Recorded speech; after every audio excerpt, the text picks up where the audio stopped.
사람은 누구나 행복을 꿈꿉니다. 행복은 모든 인간이 추구하는 공통적인 목표이죠. 대한민국 헌법 제10조를 보면 대한민국 국민은 누구나 행복을 추구할 권리를 가지며 국가는 국민들의 행복 추구권을 보장할 책임을 가진다라고 명시되어져 있습니다. 어떤 정부라도 국민의 기본적인 자유와 행복을 침해할 수 없고 그것을 억압할 수 없다는 뜻이겠지요. 행복을 추구하는 것은 모든 인간의 가장 기본적이고 보편적이고 정당한 권리라는 겁니다. 그렇다면 이 행복이란 무엇일까요? 연세대학교 심리학과 교수인 서은국 박사에 의하면 행복이란 사랑하는 사람과 밥을 같이 먹는 것이다 라고 정의합니다. 행복이란 것이 대단하고 거창한 것이 아니라 우리 일상 속에 숨겨져 있는 것이라는 의미일 겁니다. 우리들의 블루스라고 하는 드라마를 보면 여주인공 영옥이 어린 은기에게 너 행복이 뭔지 아니? 라고 묻습니다. 그때 어린 꼬마가 이런 대답을 하지요. 행복이란 서로를 쳐다보면서 히 하고 웃는 거라고요. 서로를 쳐다보며 히 하고 웃는 것. 행복은 가까이 있으면서도 아스라이 멀고 또 너무나도 쉬우면서도 동시에 너무나도 어려운 겁니다. 1911년 노벨 문학상을 받은 벨기에의 작가 마테를 링크가 쓴 파랑새라는 단편소설이 있습니다. 가난한 나무꾼의 딸로 태어난 치르치르와 미치르 두 자매가 행복을 주는 파랑새를 찾아 먼 길을 떠나게 됩니다. 몇 년을 방황을 하면서 파랑새를 잡으려고 했지만 결국 찾지를 못하고 지치고 병든 몸을 이끌고 다시 집으로 돌아오게 되죠. 그런데 그렇게 찾아 헤매던 그 파랑새가 어릴 적부터 자기 집 처마 밑에 앉아있던 바로 그 작은 새라는 사실을 깨닫게 되고 후회를 하게 됩니다. 인간은 내 곁에 있는 행복을 보지 못한 채 멀리 있는 신기루만 쫓아다니는 어리석은 존재라는 뜻입니다.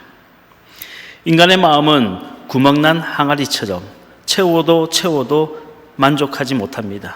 내가 가진 99가지 때문에 행복한 것이 아니라 내가 가지지 못한 한 가지 때문에 불행한 것이 인간의 마음입니다.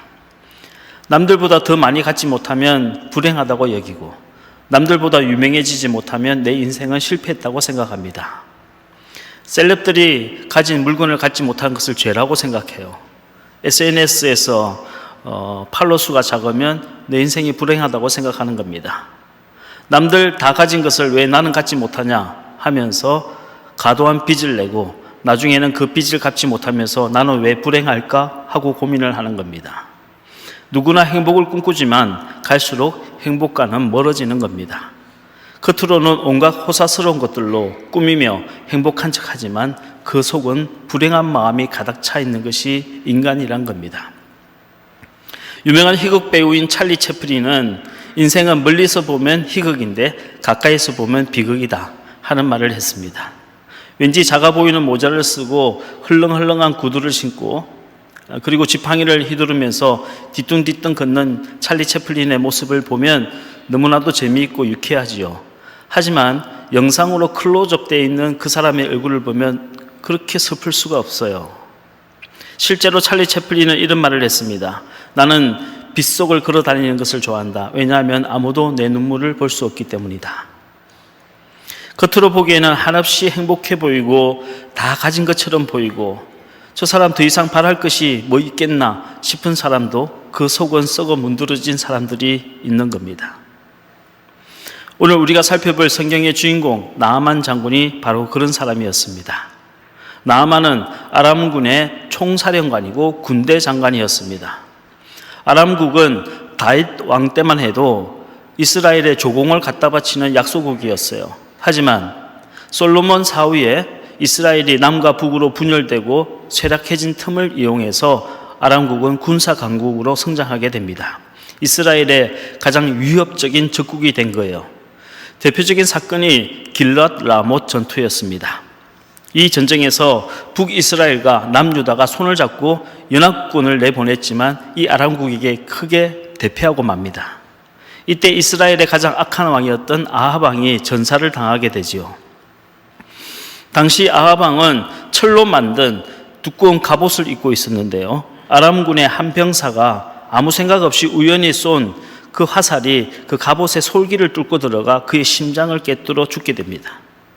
솔기란 갑옷의 가슴과 팔 사이를 이어주는 작은 이음새를 뜻하는 겁니다. 2cm도 되지 않은 아주 얇은 천이에요. 인간은 철로 만든 갑옷을 입고 있으면 안전할 거라고 그렇게 철석같이 믿고 있지만 운명의 화살은 그 갑옷의 솔기를 뚫고 들어오는 겁니다. 여러분 한번 생각해 보세요. 우리나라 양궁 국가대표 선수인 김우진 선수가 그냥 쏘았다 하면 X10을 맞추는 그런 훌륭한 양궁 선수가 그 멀리서 말을 타고 달려가는 그 아하방의 갑옷의 솔기 부분을 맞추라고 하면 맞출 수 있겠어요? 그것도 정확한 각도로 솔기를 뚫고 들어가서 심장을 꿰뚫어야 한다면 여러분 화살을 그 방향으로 쏠 수 있겠습니까? 절대 불가능해요. 그런데 그것이 인생이란 겁니다. 내 뜻대로, 내 계획대로 내가 철석같이 믿는 대로 되어주는 것이 인생이라면 좋으련만 이 정도면 완벽하다고, 이 정도면 안전하다고 믿고 싶은 대로 지킬 수 있는 것이 내 삶이라면 좋으련만 하나님이 쏘시는 화살은 그 작은 갑옷의 솔기를 뚫고 들어오는 겁니다. 이 진리를 깨달아야 하나님 앞에서 겸손해질 수 있는 겁니다. 결국 이 길랄 나무 전투의 패배로 인해서 이스라엘은 급격한 쇠락의 길을 걷게 되었고 반대로 아람국은 이제 강대국으로 성장하게 되었습니다. 그런데 이 길랄 나무 전투에서 아람국의 승리를 이끈 주인공이 바로 오늘 본문에 나오는 나아만 장군이었어요. 이 전쟁의 승리로 나아만은 아람 군대의 총사령관이 되었습니다. 왕의 최고의 신임을 얻고 총애를 받아 그 나라의 제2인자가 되었어요. 왕을 제외하고는 그 나라에서 나아만보다 더 높은 자리에 오른 사람은 없었습니다. 가장 크게 출세하고 가장 많은 것을 갖게 된 겁니다. 나아만이라고 하는 이름의 뜻은 행복입니다. 그는 자신의 이름처럼 행복해지기 위해서 최선을 다했어요. 하지만 나아만은 행복하지 않았습니다. 전쟁에서 이겼고 모든 사람에게 인정받고 왕의 총애를 받았고 가지고 싶은 모든 것을 다 가졌지만 그는 불행했어요. 오늘 본문인 열왕기하 5장 1절 말씀을 다시 한번 읽겠습니다. 시작. 아람 왕의 군대 장관 나아만은 그의 주인 앞에서 크고 존귀한 자니 이는 여호와께서 전에 그에게 아람을 구원하게 하셨습니다. 그는 큰 용사이나 나병 환자더라. 나아만 장군은 크고 용맹한 용사였습니다. 아람국 전체를 통해서 그보다 더 큰 용사는 없어요. 전에 길랏 나무 전투에서 나라를 위기에서 건진 영웅이었습니다. 하지만 그는 나병 환자였어요. 그의 몸에 문둥병이 생긴 겁니다. 여러분 세상에 이런 아이러니가 또 있을까요? 실력도 좋고 노력도 해서 성공했어요. 다 가졌어요. 그런데 문둥병에 걸린 겁니다. 남들이 쉬고 남들이 놀 때 악착같이 나는 죽으라고 공부만 하고 최선을 다해서 일만 했어요. 형제가 힘들다고 손 벌려도 못 본 척하며 한 푼이라도 더 벌어들였던 겁니다. 친구들이 식사 한 끼 하자고 해도 한 계단이라도 더 높이 오르기 위해서 바쁘다는 핑계를 대며 열심히 죽으라고 돈만 벌고 일을 했던 사람이에요. 그래서 출세하고 성공하고 돈도 벌고 다 가졌는데 문둥병자가 된 거예요. 군대 장관의 화려한 의복을 입고 왕이 하사한 그 금빛 망토와 가운을 걸치고 있는데 그 속에는 살이 썩어 들어가고 있고 그 속엔 진물이 흐르고 있는 겁니다. 성경은 단순히 과거의 역사적 사건을 기록한 역사서가 아니에요. 과거의 그 사건을 통해서 오늘을 살아가는 우리들에게 하나님께서 질문하고 계시는 겁니다. 그러는 너는 지금 괜찮니? 하는 겁니다. 그러는 너는 문둥병이 없느냐? 하고 물으시는 거예요. 저와 여러분, 오늘 말씀 가운데 찾아오시고 우리에게 질문하시는 그 하나님의 질문에 우리가 솔직하게 대답해 볼 수 있기를 바랍니다. 나는 지금 괜찮은가? 하고 말입니다. 내 속에는 썩어 문드러지고 진물이 흐르는 영적인 문둥병이 없는가? 하고 말입니다. 남들 보기에는 이만하면 잘 사는 것 같고 남들 눈에는 이 정도면 내 믿음이 괜찮은 것 같은데 내 안에 남들이 모르는 썩고 문드러지는 영적인 문둥병은 없는가 하고 내 자신에게 물어보기를 바랍니다. 복음은 내 안에 감춰진 문둥병을 발견하는 데서부터 출발합니다. 주님, 나는 문둥병자입니다. 이렇게 살다가는 결국은 죽을 수밖에 없는 죄인입니다. 라고 고백하는 사람에게 하나님의 은혜가 시작되는 겁니다.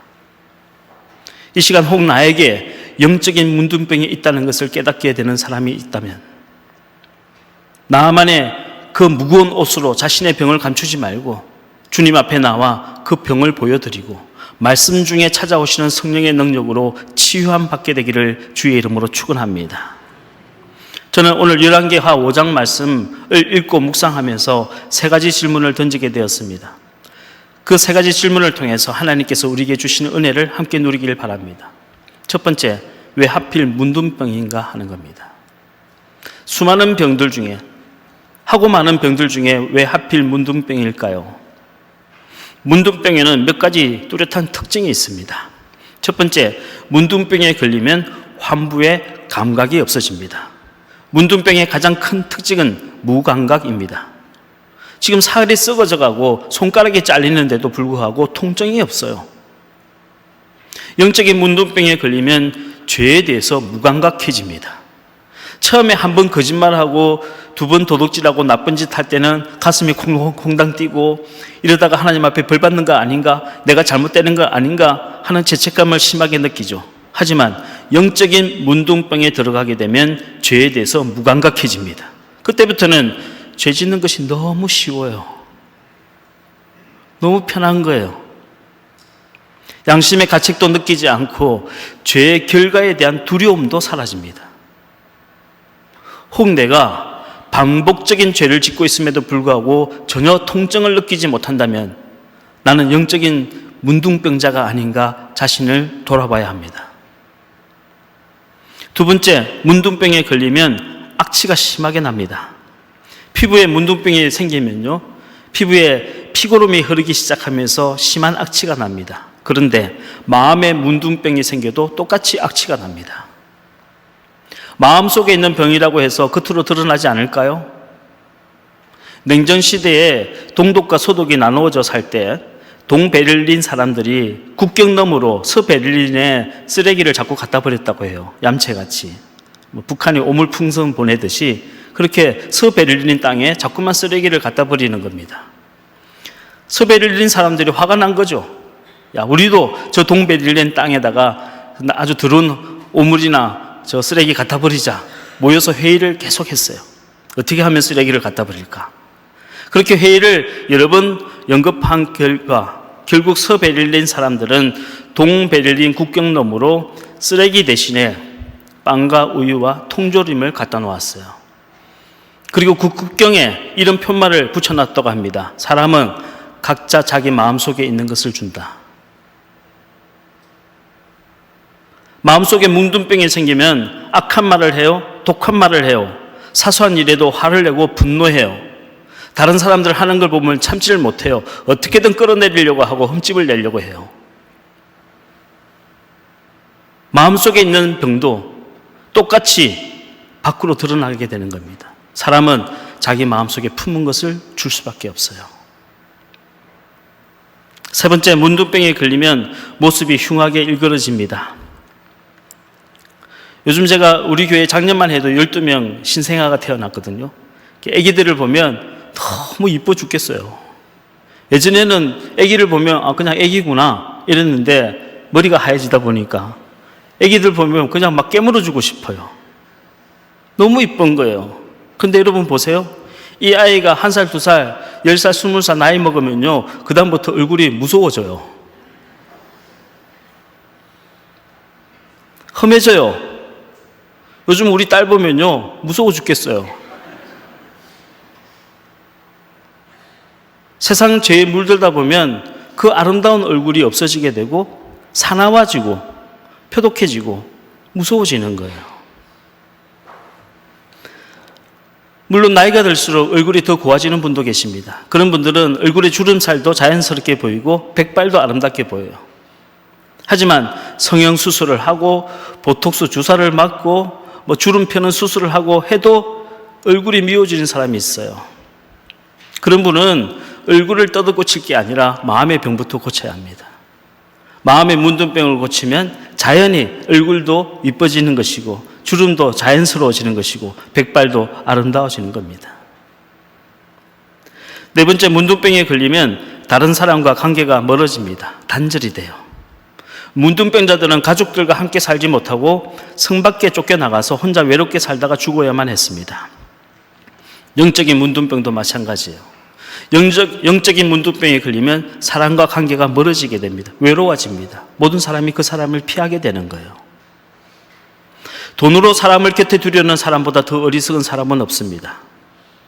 마음의 병이 사라지고 마음이 젊고 건강해지면 자연히 좋은 친구들이 생기는 겁니다.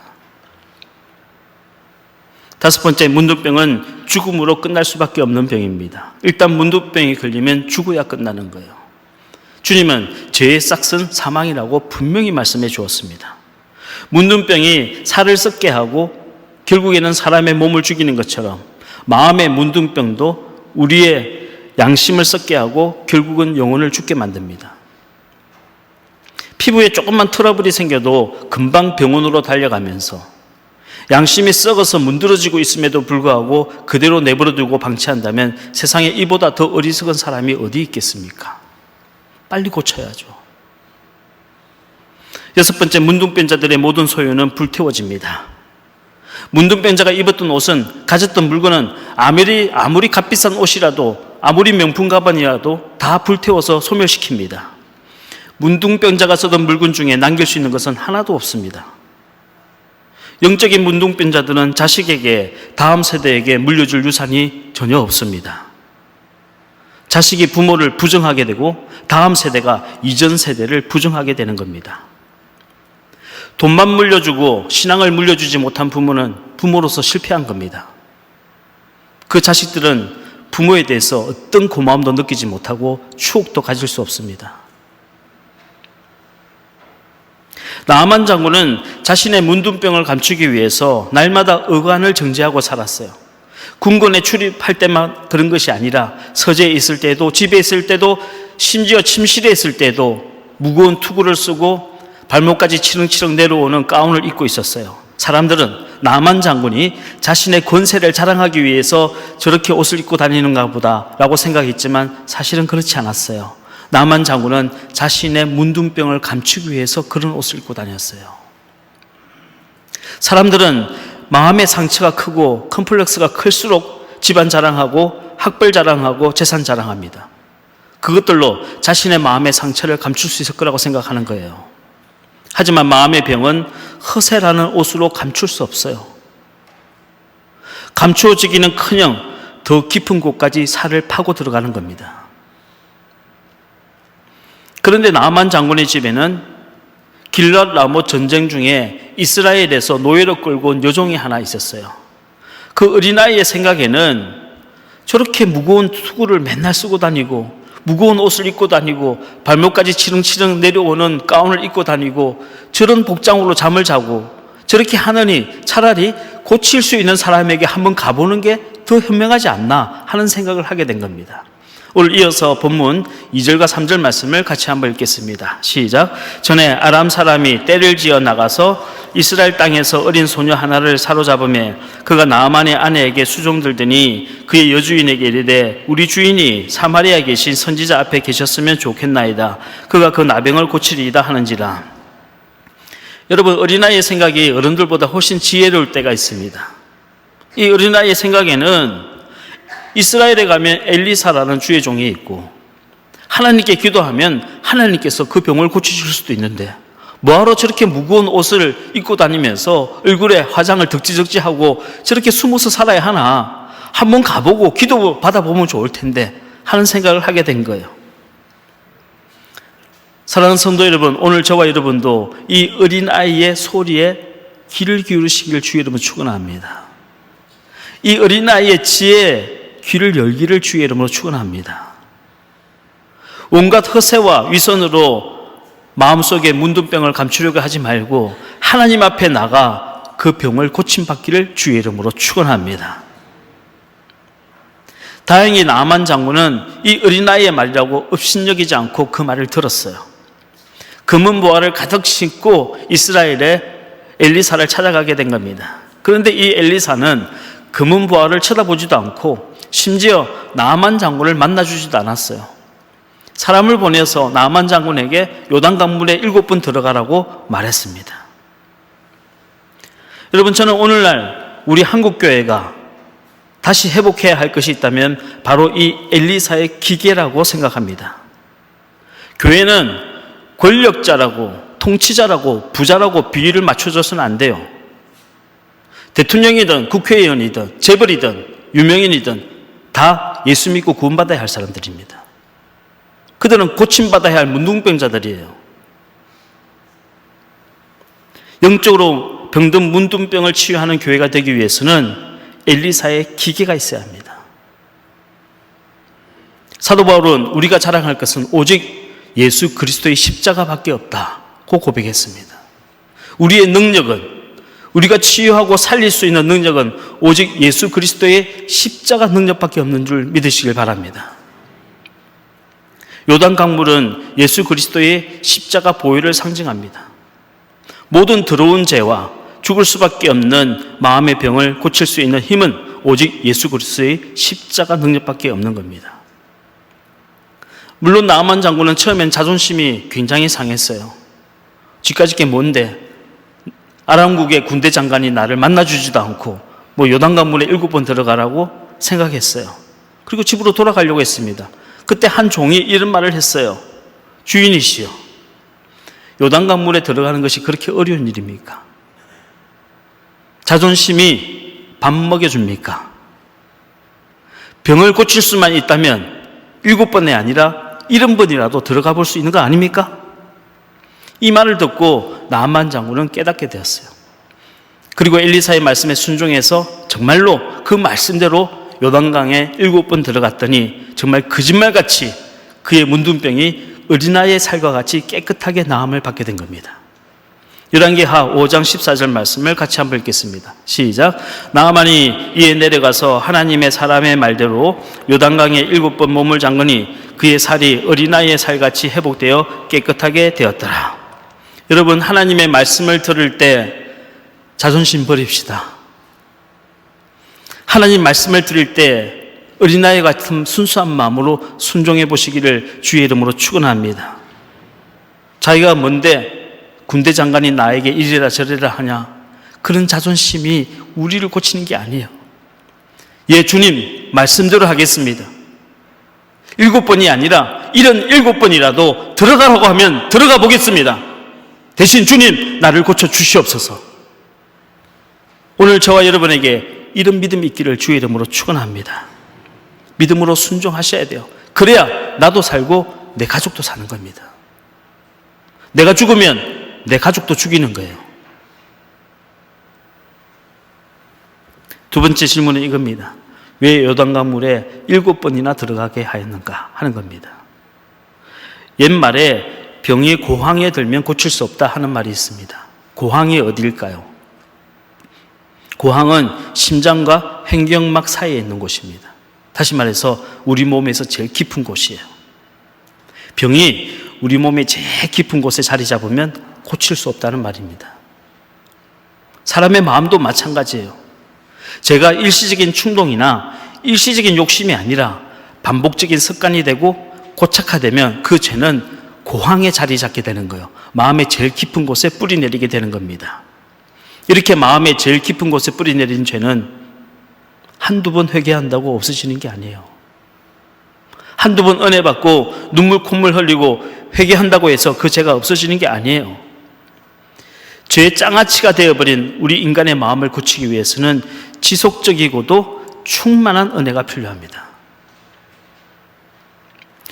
요단강은 예수 그리스도의 십자가 보혈을 상징한다면 7번이라고 하는 숫자는 끊임없이 반복적인 충만한 은혜를 뜻합니다. 7이라는 숫자는 지속성을 의미하고 완전성을 의미하는 숫자예요. 자, 우리가 예수님 믿고 영접하면 죄의 권세로부터 해방되고 구원을 받습니다. 하지만 우리에게는 여전히 잔존하고 있는 죄의 관성이란 것이 남아있어요. 무슨 말씀이냐? 이스라엘 백성이 애굽에서 종살이하며 고통을 받다가 드디어 하나님의 은혜로 출애굽하게 되었습니다. 그리고 홍해 바다를 건널 때 이스라엘 백성을 추적하던 바로와 그 군대가 다 수장되었어요. 그러므로 홍해 바다를 건너므로 이스라엘 백성은 자유인이 된 겁니다. 그렇잖아요? 그런데 자유인이 되었음에도 불구하고 여전히 이스라엘 백성에게는 노예 근성이 남아 있었어요. 툭하면 원망하고 불평하고 서로 싸워요. 누가 고기와 파와 부추 마늘 안 주나 하고 공짜를 바래요. 틈만 나면 우상을 숭배해요. 무슨 말씀이냐? 신분은 자유인이 되었지만 실력은 여전히 노예인 겁니다. 우리도 예수 믿고 구원받았지만 여전히 감사할 줄 모르고 조금만 섭섭한 일이 있으면 원망하고 불평해요. 개가 토한 것을 다시 주워 먹듯이 예전에 짓던 죄를 또다시 지어요. 틈만 나면 하나님이 아닌 우상을 숭배하려고 합니다. 신분은 하나님의 자녀가 되었지만 실력은 여전히 죄인인 겁니다. 그래서 내 안에 남아있는 죄의 관성을 죽이는 것이 우리 그리스도인의 평생의 사명인 겁니다. 여러분, 우리는 한 번 구원받은 것으로 끝나지 않고 우리가 마지막 죽는 순간까지, 천국에 들어가는 그 순간까지 내 안에 남아있는 이 노예 근성과 죄의 관성을 깨뜨리기 위해서 끊임없이 싸워야 하는 겁니다. 그리스도인의 첫 번째 사명이 뭔가? 몸의 행실을 죽이는 겁니다. 로마서 8장 13절 말씀을 같이 한번 읽겠습니다. 시작. 너희가 육신대로 살면 반드시 죽을 것이로되 영으로서 몸의 행실을 죽이면 살리니. 육신의 욕정대로만 살면 반드시 죽는다는 거예요. 그러나 성령의 능력으로 이 몸의 행실을 죽이면 영원히 살리라고 말씀하셨습니다. 몸의 행실이란 무엇입니까? 죄에 최적화되어 있고 죄에 찌들 대로 찌들어서 장아찌처럼 되어버린 내 몸의 관성을 말하는 거예요. 이걸 죽여야 네가 산다는 겁니다. 우리가 예수님 믿고 구원받을 때 누구나 다 성령을 받습니다. 어떤 분은 성령님을 받을 때 아주 시끄럽고 요란벅적하게 받는 분도 계시고, 어떤 분은 조용하고 얌전하게 성령을 받는 분도 계시지만, 누구든지 하나님이 살아계시고 예수님이 내 죄를 구해 주셨다고 믿는 순간 성령님은 그분 속에 찾아가신 거예요. 여러분 믿으시길 주의 이름으로 축원합니다. 어떤 분은 내가 성령을 받았는지 안 받았는지 잘 모르겠습니다 하는 분이 계신데, 그분이 예수님 믿고 계시면 이미 성령님이 그분 속에 계신 거예요. 우리는 이것을 성령 세례 또는 성령 체험이라고 부릅니다. 성령 체험, 즉 우리가 성령을 받을 때 방언과 같은 은사를 받는다든지, 존 웨슬리 목사님 같이 막 가슴이 뜨거워진다든지, 또 누구처럼 하나님의 음성을 듣는다든지 다양한 현상이 나타나지만, 이런 다양한 현상들보다 훨씬 더 중요한 것은 성령님이 우리 가운데 주시는 내적인 확증입니다. 성령이 우리에게 찾아오시면 하나님이 나의 아버지 되신 것과 내가 그분의 자녀가 되었다는 확증을 주십니다. 예수님이 내 죄를 이미 해결해 주셨다고 하는 확증을 받는 겁니다. 여러분, 하나님 살아계시며 여러분을 자녀 삼아 주시고 우리 주 예수 그리스도의 십자가 공로로 말미암아 우리의 죄 문제가 해결되었음을 믿으시길 주의 이름으로 축원합니다. 여러분은 다 성령 받으신 거예요. 하지만 성령 충만은 이와는 다릅니다. 성령 충만은 이미 성령을 받은 사람들이, 다시 말해서 이미 구원을 받은 사람들이 나아만 장군이 요단 강물에 7번이나 반복해서 들어간 것처럼 끊임없이 성령님과 교제하며 반복적으로 성령님의 도우심을 받으면서 나의 몸의 행실을 죽이고 하나님의 거룩함을 닮아가는 과정을 성령 충만이라고 부르는 거예요. 7번이라고 하는 숫자는 지속적인 충만을 뜻합니다. 우리의 신앙의 목적은 성령 충만이 되어야 합니다. 어떤 분은 성령 충만이라고 하면 방언하고 예언하고 입신하고 하는 것을 생각하는데, 물론 그것도 맞아요. 하지만 엄밀히 말하면 그것은 은사 충만이에요. 이 은사 충만은 성령 충만의 한 부분이지 본질은 아닙니다. 성령 충만의 본질은 뭔가? 하나님과 반복적으로 지속적으로 깊은 사귐을 통해서 성령님과 끊임없는 교제를 통해서 꽃잎에 새끼손가락이 물들듯이 하나님의 사랑에 물들어가는 거예요. 하나님의 마음에 물들어가는 것입니다. 이것이 성령 충만의 본질인 겁니다. 여러분, 성령 충만해야 내 안에 남아있는 죄의 모든 관성이 사라지는 겁니다. 성령 충만해야 더 이상 죄에 질질 끌려다니지 않는 거예요. 성령 충만해야 이 영적인 무기력증에서 벗어날 수 있는 겁니다. 성령 충만해야 예수 믿고 기쁨이 다시 살아나는 겁니다. 여러분, 성령 충만 받으시기를 주의 이름으로 축원합니다. 한번 성령 받은 것으로 만족하지 마시고 지속적으로 반복적으로 요단강물에 들어가듯이 성령의 충만함을 받으십시오. 세 번째, 왜 흙을 달라고 하였는가 하는 것입니다. 요단강물에 7번 들어가 문둥병을 고침받은 이 나아만 장군은 엘리사에게 이스라엘의 흙을 달라고 요구했습니다. 오늘 17절 말씀을 한번 같이 읽겠습니다. 시작. 나아만이 이르되 그러면 청하건대 노새 2마리의 실을 흙을 당신의 종에게 주소서. 이제부터는 종이 번제물과 다른 희생제사를 여호와 외에 다른 신에게는 드리지 아니하고 다만 여호와께 드리겠나이다. 나아만 장군이 흙을 달라 하는데요, 얼마큼 달라 했냐면 말 2필에 가득 실을 만큼 흙을 달라고 그랬어요. 그 정도면 굉장히 많은 흙이잖아요. 그 흙을 들고 가서 뭘 하려고 그랬을까요? 화분에다가 꽃 심고 자라게 하려고요? 그러려면 그 정도 양의 흙은 필요 없을 거예요.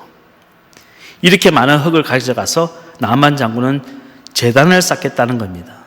그 제단으로 하나님께 감사의 제사를 드리겠다는 거예요. 내가 죽는 날까지 이 제단에서만 하나님께만 감사를 드리겠다고 고백한 겁니다. 성령 충만한 사람에게 나타나는 뚜렷한 특징이 2가지가 있습니다. 첫 번째는 겸손이고 두 번째는 감사입니다. 흙은 겸손을 상징합니다. 우리 영어 단어로 겸손이라고 하면 humble이라고 하지 않습니까? 이 humble이라고 하는 단어가 라틴어 휴무스에서 나왔어요. 휴무스는 흙이란 뜻입니다. 우리는 내 공로로 구원받은 것이 아니기 때문에, 내 능력이나 내 실력으로 구원받은 것이 아니기 때문에 전적인 하나님의 은혜로 구원받은 것이고, 전적으로 하나님이 여러분을 선택해 주셨기 때문이고, 전적으로 예수 그리스도께서 여러분을 위하여 희생하셨기 때문에 구원받은 것이기 때문에 구원의 깊이가 깊어질수록 사람은 겸손해질 수밖에 없어요. 구원의 감격이 커지면 커질수록 하나님 앞에 더 겸손해지는 겁니다. 만약 내가 지금 교만이 스물스물 올라오고 있다 하면 그 사람은 구원을 잃어버린 것은 아니지만 구원의 능력을 잃어버린 겁니다. 구원의 능력을 잃어버리면요, 구원받지 못한 사람하고 비슷해져요. 조금만 문제를 만나도 넘어지고 자빠지고 원망하고 불평합니다. 그래서 구원받는 것만큼이나 중요한 것이 구원의 능력을 지키는 겁니다. 여러분 꼭 기억하시길 주의 이름으로 축원합니다. 구원받는 것 목숨만큼 중요하죠. 하지만 이것만큼 중요한 것이 구원의 능력을 지켜나가는 겁니다. 저와 여러분, 겸손을 잃어버리면요, 사람 교만하면 그 순간부터 구원의 능력을 잃어버리게 되는 거예요. 우리가 천국 가는 그날까지 구원의 능력을 지켜나가시기를 주의 이름으로 축원합니다. 두 번째, 흙은 감사를 상징합니다.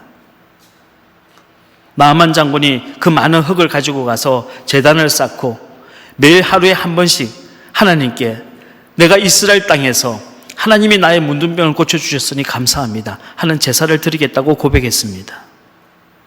평생 그 은혜를 잊지 않고 감사하겠다는 뜻이에요. 여러분, 성령 충만하면 감사함으로 예배를 드리게 됩니다. 감사가 없이 예배를 드리면 예배만큼 힘들고 따분한 게 없어요. 감사를 잃어버리고 설교를 들으면요, 목사의 설교만큼 사람 실족하기 쉬운 것도 없어요. 하지만 감사로 예배를 드리면 그 순간부터 예배는 이 세상 그 어떤 행위보다 더 값지고 더 귀하고 더 충만하고 더 기쁜 겁니다. 세상 그 어떤 콘서트보다, 세상 어떤 멋진 영화보다 더 재미있고 더 기쁘고 더 감격스럽고 더 환희에 찬 것이 예배인 겁니다. 여러분, 성령 충만 받으시고 예배의 기쁨을 회복하시기를 주의 이름으로 축원합니다.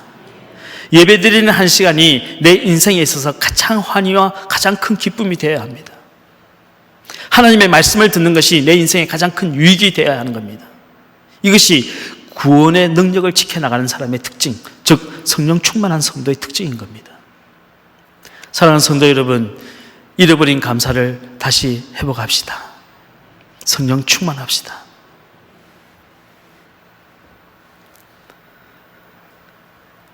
이 시간 성령님께서는 여러분 마음속에 계십니다. 내 마음속에 정말 성령님이 계신가? 의심하지 않길 바랍니다. 예수 믿고 구원받은 여러분들에게는 이미 성령님이 와 계십니다. 우리가 예배드리는 이 공간에, 이곳에 성령께서 임재하십니다. 성령님은 지금도 우리의 영적인 문둥병을 고치시길 원하십니다. 우리가 해야 할 일은 무엇인가요? 겸손하게 성령님의 도움을 구하는 겁니다. 내 힘으로 할 수 없으니 나를 도우시는 성령님께서 나를 통해 역사하시는 것을 깨달을 때 그분의 말씀에 순종하는 겁니다. 나의 연약함을 도우시기 위해서 말할 수 없는 탄식으로 간구하시는 성령님의 음성을 들을 때 이제는 내 고집을 내려놓는 겁니다. 우리가 해야 할 일은 무엇인가요? 주님을 더 깊이 사랑하는 겁니다. 제가 누차 강조하지만 사람은 누군가를 진심으로 사랑하면 그 사람을 닮아갈 수밖에 없습니다. 우리가 주님을 진심으로 사랑하면 나도 모르는 사이에 주님의 인격을 담고 그분의 말과 행동을 담게 되는 겁니다. 이것이 성령 충만한 겁니다. 사랑하는 성도 여러분, 한 번 성령 받고 구원받은 것으로 만족하지 마시고 나만 장군이 7번이나 자신의 몸을 요단강물에 담근 것처럼 매일 아침 눈 뜰 때마다 제단에서 하나님께 감사를 드린 것처럼 구원의 능력을 지속시켜 나가시기를 주의 이름으로 축원합니다. 늘 성령 충만하시고 감사 충만하셔서 예배의 감격으로, 찬양의 감격으로 넘쳐나시는 여러분 인생들이 다 되시기를 주의 이름으로 간절히 축복합니다.